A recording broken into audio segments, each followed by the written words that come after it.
পাঠ করছি। আমি মোহাম্মদ শাহেদ রহমান।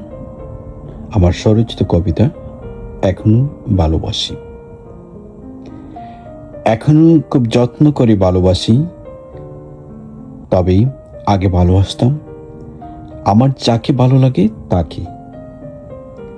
একদিন একটি বসন্তের শেষ বিকেলে এসেছিল সে। সেদিন তার চোখে আমি দেখেছি মানব মনের আবেগ। সেদিন বিদায় বলা এতটুকু স্পর্শেই সে আমার হৃদয়ের জানালা খুলে দিয়েছিল। তারপর থেকে সে আমার আপন। বিশ্বাস করো, এখন হানিমুনে যাইনি তাকে নিয়ে।